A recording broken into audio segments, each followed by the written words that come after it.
జై శ్రీమన్నారాయణ. మాతృదేవోభవ పితృదేవోభవ అస్మత్ గురుభ్యో నమ. శ్రీ శ్రీ శ్రీ త్రిదండి చిన్న శ్రీమన్నారాయణ రామానుజ జీయర్ స్వామి వారి పాదపద్మాలకు నమస్కరిస్తూ ఎందరో మహానుభావులు అందరికీ వందనాలు. కార్యక్రమం జరుగుతుందంటే అనుకోకుండా ఒక నిద్ర వచ్చేసిందంటే ఆయన అని నోరు తెరిచిపడుచుకున్నాడంట. అనుకోకుండా ఆ గల్లీ నుంచి పాము వెళ్తుందంట. దానికి ఎక్కడ నిద్రపోవడానికి దాగి దొరకలేదంట. ఈయన నోరు తెరిచి పడుకున్నాడని ఆ పాము నోట్లో దూరిపోయిందంట.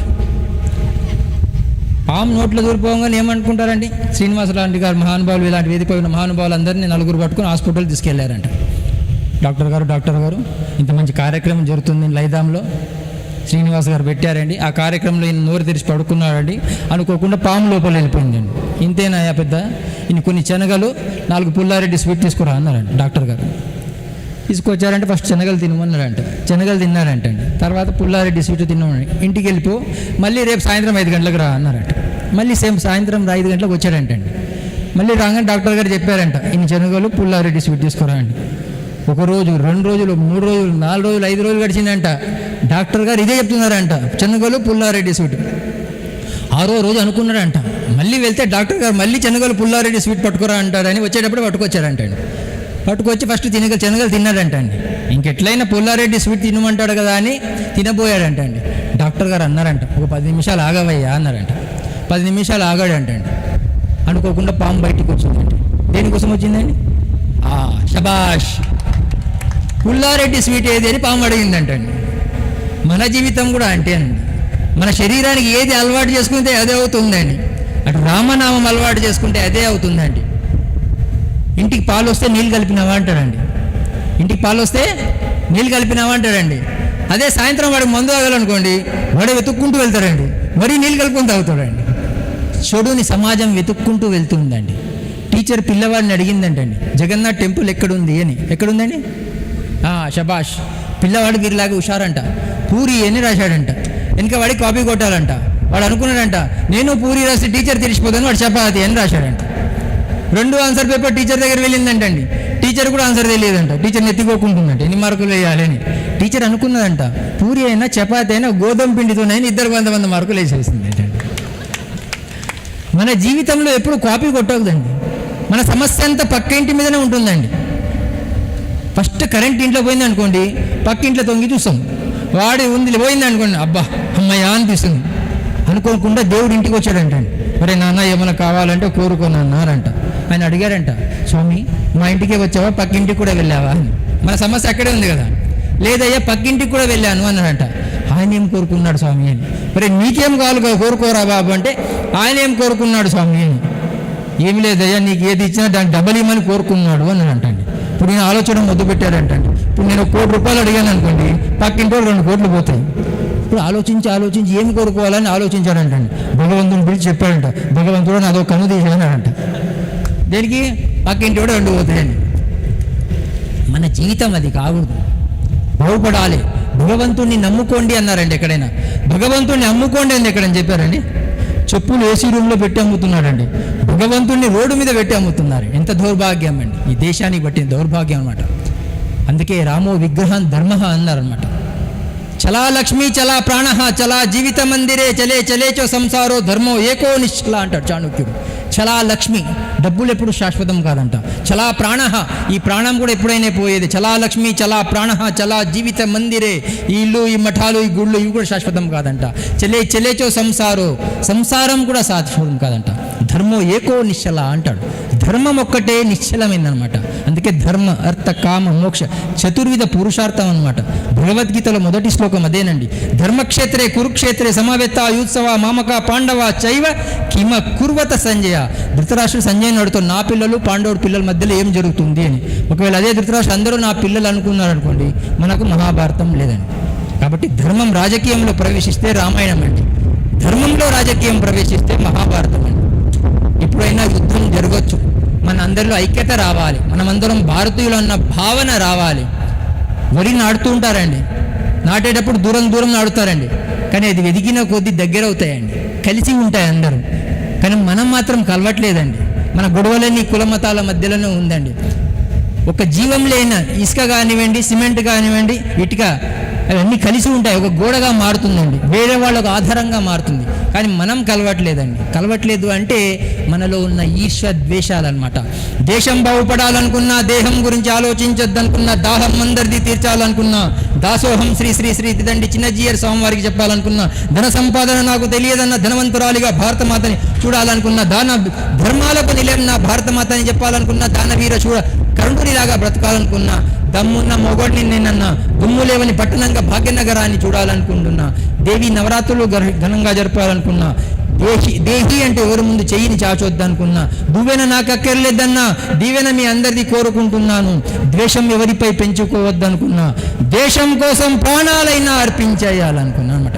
ఈ దేహం పోయేదేనండి, దేశం శాశ్వతం అనమాట.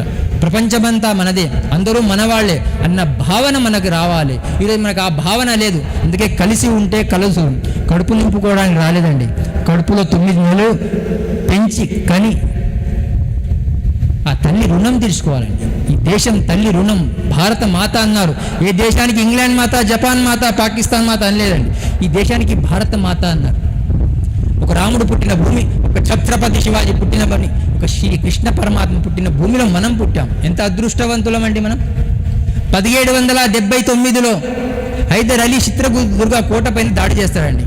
ఆ కోట లోపల వెళ్ళడానికి ఎక్కడ దారి ఉండదండి. ఈరోజు కూడా ఓబవా కిండి అని ఒకటి ఉంటే చిన్న, ఆ కోట ఒక రంధ్రంలో 2 గంటలకు మధ్యాహ్నం ఆ మొగుడికి అన్నం పెట్టి ఆమె వచ్చి కాపలుగా ఉంటుంది. యాక్చువల్లీ సైనికుడు అనమాట ఆమె మొగుడు. ఆమె పేరు ఓబవా అనమాట. ఆమె కాపలుగా ఉంటుంది. ఆ టైంలోనే వీళ్ళు లోపల దూరడానికి ప్రయత్నం చేస్తుంటారు. కేవలం ನನ್ನ భర్త భోజనం నుంచి లేవద్దన్న ఒక ఉద్దేశంతో అక్కడ ఉన్న సైనికులు ఎంతమంది వస్తారో వాళ్ళందరికీ రోకలి బండని తీసుకొని అందరినీ సంహరించి తన జీవితం కూడా త్యాగం చేస్తుంది. అందుకే ఆమెకు వనకే ఓబవా అని పేరు వచ్చిందనమాట. అలాంటి స్త్రీ పుట్టిన ఈ దేశం భారతదేశం. స్త్రీలో చాలా శక్తి ఉంటుందన్నమాట. ఒక ఉమెన్ అని రాస్తాడు, దాంట్లో కూడా ఒక మెన్ ఉంటాడనమాట. షీ అని రాస్తాడు ఇంగ్లీష్లో, దాంట్లో కూడా ఒక హీ ఉన్నాడనమాట. ఫీమేల్ అని రాస్తాడు, దాంట్లో కూడా ఒక మేల్ ఉన్నాడనమాట. ఈ భారతదేశంలో ఈ దేశం అంత వైభవంగా ఉంది. ఇందాక చెప్పినట్లు 1830 అడుక్కునేవాడు లేడంటే ఆ స్త్రీలందరూ జ్ఞానవంతురాలుగా ఉంటుండే అనమాట. కానీ ఈరోజు అది లేదు. మీరు వండే ఏదైతే ఉందో దాన్ని శ్రద్ధగా వండాలి, మంత్రం జపిస్తూ వండాలి. పెట్టేవాళ్ళ తింటే ఆ బుద్ధులు, మన ఎవరు తిండి వాళ్ళు తింటే మనకు ఆ బుద్ధులు వస్తాయి. 1835 కన్నా ముందు భారతదేశంలో 7,50,000 పల్లెటూళ్ళు ఉండే, 7,32,000 గురుకులాలు ఉండే. అందుకే ఈరోజు ఆ దేశంలో అడుక్కునేవాడు లేడనమాట. అలాంటి దేశం ఆలోచించాల్సిన అవసరం ఉంది. మీరందరూ తాగుతున్నారు, ప్లాస్టిక్ చాలా వాడుతున్నారు. ఏ పూజ చేయకున్నా పర్వాలేదు, ఈ ప్లాస్టిక్ వాడడం తగ్గించాలన్నమాట. ఆదివారం వస్తే చాలామంది ముక్కలు తింటుంటారండి. ఆ ముక్కలు తినేసి తగ్గించి మొక్కలు నాటితే మంచిదండి. మనము ప్రగతి వైపు దేశం సాగాలి అంటే మనం అందరం ప్రకృతి వైపు వెళ్ళాలండి. మాతృదేవోభవ, పితృదేవోభవ, ఆచార్య దేవోభవ, అతిథి దేవోభవ అన్నారు. నేను దానికి ఒకటి జోడించానండి, ప్రకృతి దేవోభవ అని. ఎప్పుడైనా మా ఇంటికి రండి, చాలామంది వైరాగ్యం వస్తే అడవికి వెళ్ళిపోవాలనుకుంటానండి. నేనేమనుకున్నానంటే నేను ఎక్కడ ఉంటానో అక్కడే అడవి సృష్టించానండి. ప్రకృతి లేకుంటే మనం లేమండి. ఆ ప్రకృతి వల్లనే ఉన్నాం. మనం కరోనాలో చూసాం. మనం లేకున్నా కూడా ఆ ప్రకృతి చాలా ఆనందంగా ఉందండి. కానీ మనం పుట్టి మనం అన్ని పాడు చేస్తున్నామండి. పూజ అంటే కేవలం గుడికి వెళ్ళి పూజ కాదు, మన ఇల్లు, మన దేహమే దేవాలయం అన్నమాట. జీవుడే దేవుడు అన్నమాట.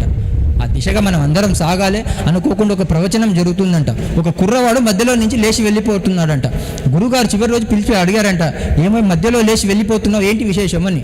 గురుగారు నాకు కొత్తగా పెళ్ళయిందండి, మా ఆవిడ కడుపుతోనే ఉందండి, మా ఇంట్లో అత్తగారు మేము అందరం కలిసి భోజనం చేస్తామండి, కానీ మీరందరూ భోజనం చేసి ఇక్కడికి వచ్చారు. కానీ అన్నాడంట, ఇంటికి వెళ్తున్నానండి అన్నాడంట. మీ ఆవిడ అంటే అంత ప్రేమన్నయ్యా అని అడిగారంట. అవును స్వామి అనంట. అయితే మీ ఆవిడ నంబర్ నాకు అని గురుగారు నంబర్ తీసుకున్నారంట. ఆయన ఒక బాదాం పిస్తా కలిపిన పాలు ఇచ్చారంట. ఆ పాలు తాగానే ఆయన మూర్చపోయాడండి, స్పృహలో ఉన్నాడు. వాళ్ళ ఆవిడ ఫోన్ చేసి చెప్పారంట, అమ్మ మీ ఆయన చనిపోయాడమ్మా వస్తారా అని. ఇంట్లో నుంచి అత్తగారు మామగారు అందరూ కట్టగట్టు వచ్చారంటండి. ఈయన చూసి ఏడుస్తున్నారంటండి. ఎంతసేపు ఏడుస్తారండి? 1 గంట 2 గంటలు 3 గంటలు ఏడ్చారంటండి. గురుగారు చెప్పారంట అమ్మాయికి, అమ్మ నువ్వు ఏడ్చింది ఎక్కువైపోయింది, నువ్వు కడుపుతోనే ఉన్నావు కదా, నీ బిడ్డకి ఇబ్బంది అవుతుందమ్మా, ఒక గ్లాస్ బాదాం పిస్తా కలిపిన పాలు తాగిన. ఆమె కూడా పాలు ఇచ్చారంటండి. ఆ పాలు తాగుతూ ఉందంట ఆమె. సగం తాగంగానే గురుగారు ఒక మాట అన్నారంట, ఒక విషయం చెప్పడం మర్చిపోయానమ్మా, ఈ పాలు మొత్తం నువ్వు తాగినావు అనుకో నువ్వు చనిపోతావమ్మా, మీ ఆయన బతుకుతాడమ్మా అని. టక్కుమని పాలు తాగడం ఆపేసిందంటండి. గురుగారు కడుపుతో ఉన్నాను కదండి, నాకు ఒక బిడ్డను చూడాలని ఉందండి, మా అత్తగారు ఫ్రీగా ఉన్నారండి, ఈ పాలు ఆమెకి ఇస్తే బాగుంటుంది అని ఆ పాలు తీసుకెళ్ళి అత్తగారికి ఇచ్చారంటండి. ఆమె కూడా అదే మాట అందండి, గురుగారు నాకు ఒక మనమడిని చూడాలని ఎప్పటి నుంచి కోరికండి, మా ఆయన ఈ మధ్యనే రిటైర్డ్ అయ్యారండి, ఆయనకు ఏ పని పాట లేదండి, ఈ పాలు ఆయనకి ఇస్తే బాగుంటుంది అని ఆ పాలు తీసుకెళ్ళి ఆయనకి ఇచ్చారంటండి. ఆయన కూడా అదే మాట అన్నాడంటండి, గురుగారు నాకు ఒక మనమరాలను చూడాలని ఎప్పటి నుంచో కోరికండి, మా కొడుకు ఒక విధవండి, పని పాట లేదండి, వీడు ఎక్కడెక్కడ తిరుగుతుంటాడండి, ఈ పాలు ఆయనకి ఇచ్చేయండి అని. మనం ఏమనుకుంటామంటే తాగుబోతోళ్ళు మంచివాళ్ళు కాదు, అలాంటి బొట్టు పెట్టుకున్న వాళ్ళు మంచివాళ్ళు అని. మంచితనం అనేది అందరిలో ఉంటుందన్నమాట. అప్పుడు ఆ కుర్రవాడు అంటాడంటండి, గురుగారు మాకంటూ ఏదో ఒక సంబంధాలు ఉంటాయి కదా, మీకంటూ ఏ సంబంధాలు పెట్టుకోరు కదా, ఈ పాలు మీరు తాగొచ్చు కదా అని. అంటే పోతే గురువు పోని నేను బాగుండాలి అని, నేను పోయినా పర్వాలేదు నా గురువు బాగుండాలి, నా దేశం బాగుండాలన్న భావన ఈ ప్రజల్లో ఎప్పుడు వస్తుందో ఈ దేశం మళ్ళీ ఆ పూర్వ వైభవానికి వస్తుంది. కేరళలో 3వ తరగతి పిల్లని అడిగిందంట, what is the difference between coconut and Coca Cola అని. ఆ 3వ తరగతి పిల్ల రాసిందంట, కోకోకోలా ఇస్తే వాడు స్ట్రా వేసి ఇస్తారండి, తాగేటప్పుడు తల దించాల్సి వస్తుందండి, నేను తల దించే నా దేశం తల దించినట్లండి. అదే మా ఊర్లో కొబ్బరి బొండం ఇస్తే వాళ్ళు స్ట్రా వేసి ఇవ్వండి, నేను తలెత్తి తాగుతానండి, నేను తలెత్తానంటే నా దేశం తలెత్తినట్లు అని. ఈ దేశం తలదించే పని మనం ఎప్పుడు చేయకూడదు. వచ్చామా పోయామా అనేది కాదు. ఏం పేరమ్మా మీ పేరు? మీ అమ్మగారి పేరేంటి? వాళ్ళ అమ్మగారి పేరేంటి? వాళ్ళ అమ్మగారి పేరేంటి? 3 తరాలే తెలుసండి. కానీ ఒక ఝాన్సీ రాణి కానీ ఒక ఛత్రపతి శివాజీ ఇలాంటి కానీ ఇలాంటి ఇప్పుడు గురువులు ఇక్కడ తపస్సు చేస్తారు, వారి పేరు కూడా అందరు తలుచుకుంటున్నారు. దేనికోసం? వాళ్ళు లేకున్నా కూడా వాళ్ళు ఉన్నారన్న భావనతో కార్యక్రమాలు జరుగుతున్నాయి. మన జీవితం కూడా అదే కావాలి. ఏదో 3 తరాల వాళ్ళు కాకుండా 400 సంవత్సరాలు అయింది ఛత్రపతి శివాజీ మహారాజ్ గారు. నేను ఆయనను రోజు పూజిస్తాను కాబట్టి ఆ శివాజీ పీఠం అని పెట్టి 1989లో ప్రారంభించానండి. అప్పటి నుంచి ఇప్పటి వరకు భారతదేశం అంతా 50 సార్లు పర్యటన చేశాను. నా జేబులో ఎప్పుడు రూపాయలు లేదండి. విశ్వాసం ఒకటి ఉందండి. అనన్యా చింతయంతో మాం ఏ జనా పర్యుపాషతే తేషాం నిత్యాభియుక్తానం యోగక్షేమం వహామ్యహం అంటే భగవద్గీత అనమాట. భగవంతుడి పైన పరిపూర్ణమైన విశ్వాసం కావాలి. స్తంభంలో ఉన్నాడా అంటే ఉన్నాడు, వచ్చాడు, అది భారతీయుడు.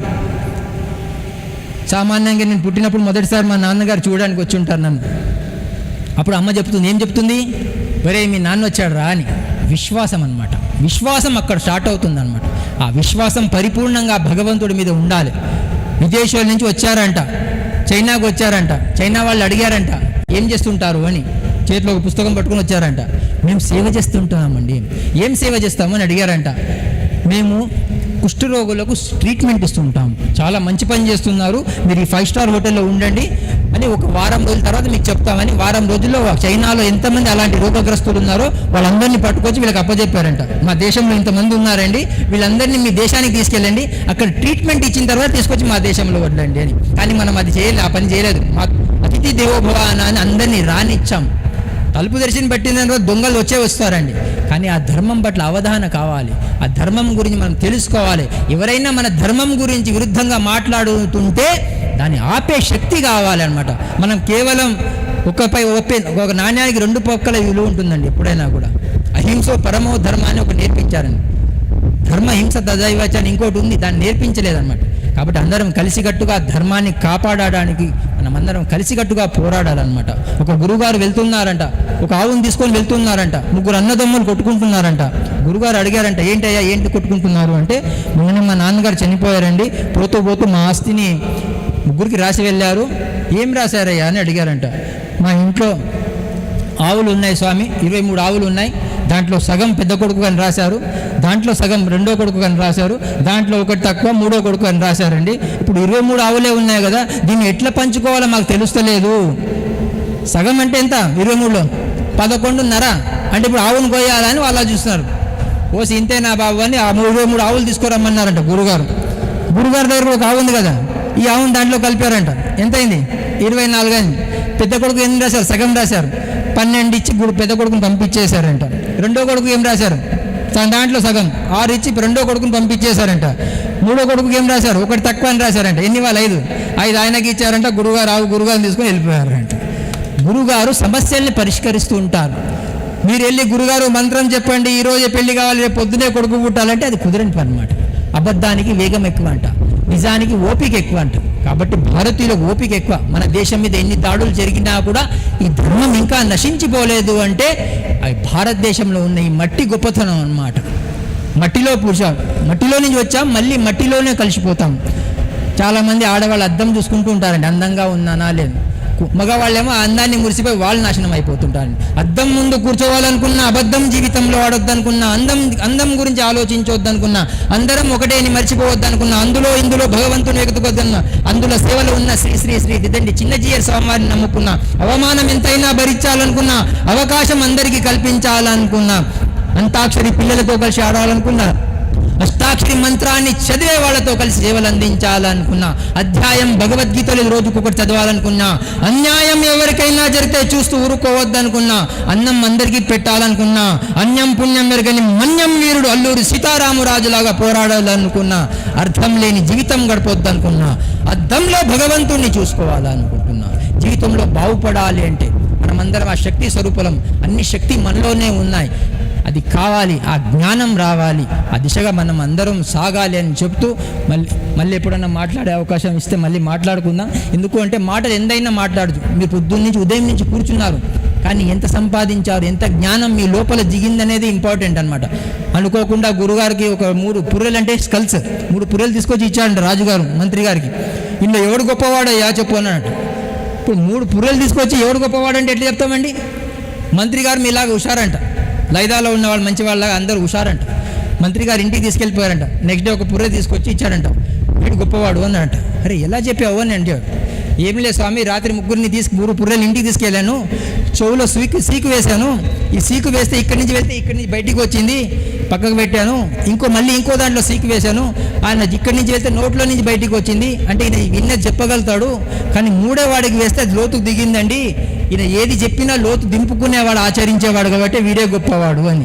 అట్లా మన గురువులు ఏది చెప్పినా కూడా మహానుభావుల దగ్గర ఏదో ఒకటి ఉంటుంది. నా జీవితం మొత్తం నేర్చుకున్నా కూడా మనం నేర్చుకోలేము. అంత భారతదేశంలో ఉంది, జ్ఞాన సంపద ఉంది. ఇది భూమి అలాంటిది అనమాట. 3 నెలలు తక్షశిల కాల్చినా కూడా కాలుతూనే ఉంది. విదేశీయులు మన దగ్గర చదువుకునే వచ్చేవాళ్ళు అనమాట. కానీ మనం ఏదో ఈ వ్యామోహంతో అక్కడికి వెళ్తున్నాం. ఈ దేశం చాలా గొప్పది, ఇక్కడ పుట్టామంటే చాలా గొప్పది. అనుకోకుండా విదేశీయులు వచ్చి భారతదేశంలో ఉన్న ధన సంపద అంతా దోచుకొని పడవలో వెళ్తున్నారంట. పడవ సగంలో వెళ్ళిపోయిన తర్వాత ఆ పడవ నడిపే నావికుడు అనౌన్స్ చేశాడంట, ఈ పడవల భారం పెరిగిపోయింది, దీంట్లో ఏదైనా పనికిరాంది ఉంటే తీసి పడేయండి అన్నాడంట. ఆ నావికుడు చెప్తే అందరూ వచ్చి చూశారంట. వజ్రాలు, వైడూర్యాలు అన్నీ ఉన్నాయంట. ఒక చోట మన వేదాలు, ఉపనిషత్తులు పుస్తకాలు ఉన్నాయంటండి. వాళ్ళు అనుకున్నారంటే ఈ పుస్తకాలు పనికి రానివి, ఈ భారం తగ్గుతుంది, పడేద్దామని పడేయబోయారంటండి. అందులో 100 మంది భారతీయులు, లైదాం లాంటి మహానుభావులు అందరూ అందులో ఉన్నారంట. వాళ్ళు అన్నారంట, మాకు వజ్రాలు, వైడూర్యాల కన్నా మాకు ఈ వేదాలు, ఉపనిషత్తులు చాలా విలువైంది, కాబట్టి ఇవన్నీ మీరు తీసుకెళ్ళి మీరు బాగుపడండి, మీకు భారం తగ్గాలి కాబట్టి మేమే దూకేస్తామని 100 మంది దూకేశారంట. మనం పోయినా పర్వాలేదు, భగవద్గీత అదే చెప్తుంది. నైనం చిందంతి శస్త్రాన్ని నైనం ధృతి పావక నా చైనం క్లేదయంత్యాపు నా శయతి మారుత. ఆత్మ శాశ్వతం, శరీరం పోయేదే అనమాట.